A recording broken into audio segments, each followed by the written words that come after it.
Hello, I am the CommunistPenguin, and welcome to episode 6 of Kerbal Space Program. I do believe it's episode 6. This is Kerbin is Doomed, the series where we have to save as many Kerbals from destruction as we can. So yes, today we are continuing construction of the Tharsis interplanetary ship, which is going to Duna, hopefully. This is the second crew module we're launching here in 4 times time acceleration. This one went off with much less things going on, I think, this time. The last one had many problems. But anyway, so we had some issues with secrets of the upcoming apocalypse got leaked over Wikipedia. Sounds about right. Kerbal Wikipedia. Never mind. I think we've quenched it though. We just dismissed it as rubbish. There's a lot of rubbish released on that website. We managed to delete it within like an hour of it getting uploaded, so that's fine. So yes, now we are approaching to dock. Well, we're not approaching, we are docking. So it always seems to docking on the night side, which is annoying. I think it's because we launch in the day, so you go like half an orbit before you end up actually docking. So you have to. It's normally night time. Actually, no, it wasn't, because this one took. I had to wait like 20 minutes of in-game time for it to rendezvous, because I launched it at the worst possible time. Or was that a different launch? I'm not sure. So I recorded this a long time ago. I can't really remember. So yes, we are lining up to dock here. Right. If you're someone asked me the other day about the moon, what's happening on the moon. Because we put down that Kethane miner, but we haven't really done anything there since. We just started building the ship.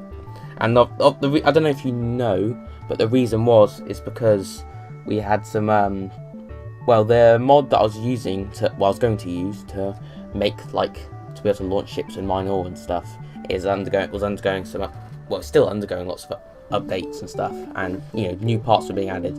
So I didn't want to launch parts out there and then have to relaunch them because they got replaced by new parts, which would have sort of sucked.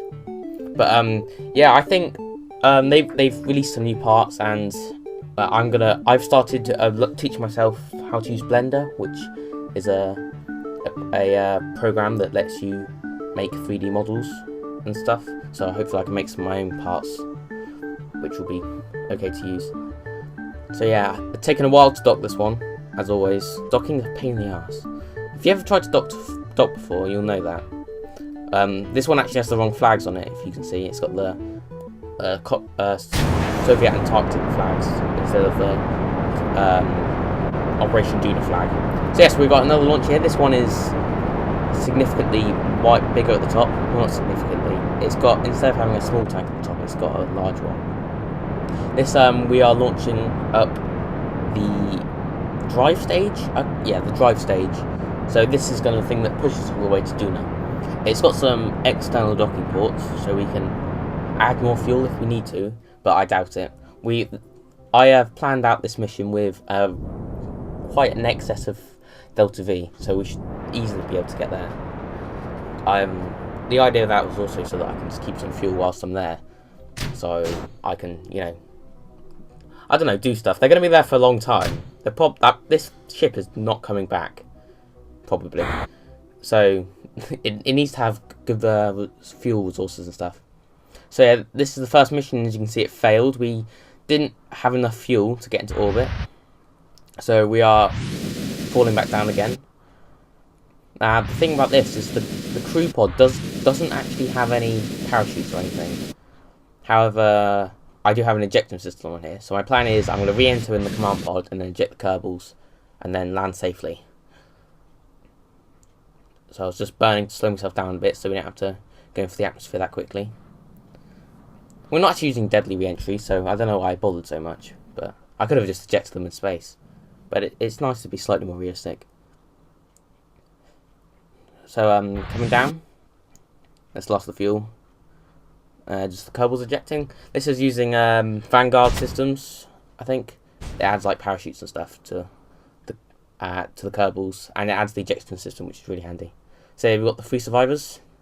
nothing went wrong. Well, the mission failed, but they survived. That's the important thing. This time we got a relaunch, but this time we're using solid rocket boosters to give us a bit of extra push to orbit. There might be some other smaller changes, but I can't remember off the top of my head. I did the fueling correctly, because apparently if you use the sub-assembly thing and you take out new sub-assembly, sometimes the fuel lines don't pipe properly. So you should check that before you actually launch. Any of you out there who use those sub-assemblies, they're really handy actually. I don't have to build the launch stage over and over again. So this time we're going to come in for a proper docking. So we actually made it to orbit with quite a lot of fuel actually, and those solid rocket boosters added quite a lot. So yeah, this is the modules we've got planned for this. So we've got the drive stage and we've got the...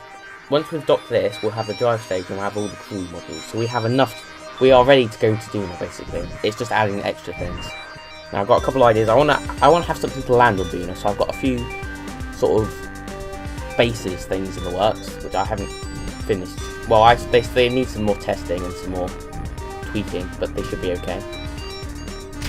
I've also got some sort of keyplane landers ideas, and possibly some sort of hitchhiker probes, by which I mean like some little probes that will attach onto the side of this, and then once we've burned so that, you know, we've got a Kerbin escape, they'll detach and then go to, you know, other planets and stuff.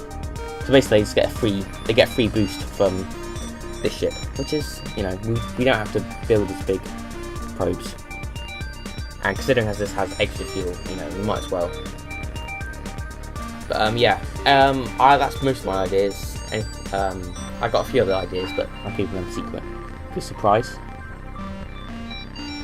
So we detached the engine that got this ship into orbit in the first place, so that we can attach our proper drive stage. And the engine for the drive stage is hidden behind the crew module, so you can't see it yet. That'll be revealed at the end. So yeah, the asteroid that's coming to kill us is an asteroid, in case you're wondering. It is coming from it's coming from interplanetary space, which is not cool. It's going to be going very fast, and our scientists predict with about a 95% accuracy that it's going to hit Kerbin. And you know, it's going at those velocities, it's gonna just wreck it. It's not likely. They're not likely. Anyone's not like to survive on Kerbin, even if you're like in an underground bunker. And also, it's rather big. It's about half the size of Moho, which is, you know, considerable for something that's, especially for something that's travelling that quickly. Even if it wasn't travelling that quickly, it would still devastate the planet. So anyway, we're transferring the crew from the crew module into the ship. I bought that crew module because I wanted to add some, you know, start filling this up, because we're going to have to send a few, you know, launches to send the crew into the ship, up to the ship, because it's empty at the moment. So I think we've got one more left to go. Just flying around. So yeah, you can see the docking ports on the back there, where we can add extra things, because the docking ports on the main thing aren't really in a good place to add, you know, big modules. So here we go. We have ditched the I guess the crew module bit, and that's just flying off into the distance. There, we got a you can see the engine there. The engine is from Comet Nucleonics. It's Fat Man engine, I think they're called. They're really cool. They're like basically a nuclear engine, but like a 2-meter one. So yeah. Anyway, thanks for watching. Next time, I'm not entirely sure. We might be doing something with the moon base, or we might be adding some more things to this ship. So yeah, please like if you like the video, and tell your friends, and subscribe to see more. And I'll see you next time. Goodbye.